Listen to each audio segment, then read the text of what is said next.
രജനീകാന്തിന്റെ ഏറ്റവും പുതിയ ചിത്രം വേട്ടയ്യനിലെ മനസ്സിലായോ എന്ന ഗാനമാണ് ഇപ്പോൾ യൂട്യൂബ് ട്രെൻഡിങ്ങിൽ നമ്പർ 1. ഈ പാട്ട് 13 വർഷം മുമ്പ് നമ്മെ വിട്ടുപോയ ഒരു ഗായകൻ പാടിയതാണെന്ന് പറഞ്ഞാൽ വിശ്വസിക്കുമോ? പക്ഷേ സത്യം അതാണ്. ചിത്രത്തിലെ ഈ ഗാനം AI സഹായത്തോടെയാണ് നിർമ്മിച്ചത്. മലേഷ്യ വാസുദേവന്റെ മകൻ യുഗേന്ദ്രൻ വാസുദേവൻ, അനിരുദ്ധ് രവിചന്ദർ, ദീപ്തി സുരേഷ് എന്നിവർ ചേർന്നാണ് മനസ്സിലായോ ആലപിച്ചിരിക്കുന്നത്. യുഗേന്ദ്രൻ വാസുദേവൻ ഈ ഗാനം ആദ്യം പാടുകയും പിന്നീട് AIയുടെ സഹായത്തിൽ മലേഷ്യ വാസുദേവന്റെ ശബ്ദത്തിലേക്ക് മാറ്റുകയുമായിരുന്നു.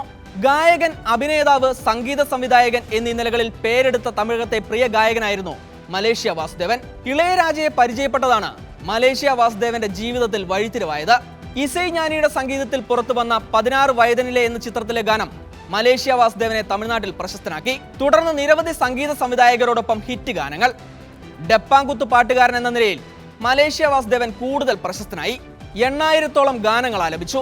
85ഓളം ചലച്ചിത്രങ്ങളിലും TV സീരിയലുകളിലും അഭിനയിച്ചു. തമിഴ് കൂടാതെ മറ്റ് ദക്ഷിണേന്ത്യൻ ഭാഷകളിലും ഹിന്ദിയിലും പിന്നണി ഗായകനായി. അദ്ദേഹത്തിന്റെ മരണശേഷം 13 വർഷങ്ങൾക്കിപ്പുറം ആ ശബ്ദം AIയുടെ സഹായം ഉപയോഗിച്ച് അനിരുദ്ധ് പ്രേക്ഷകരിലേക്ക് എത്തിക്കുമ്പോൾ ഓരോ സംഗീത പ്രേമിക്കും അതൊരു വൈകാരിക നിമിഷം കൂടിയാണ്.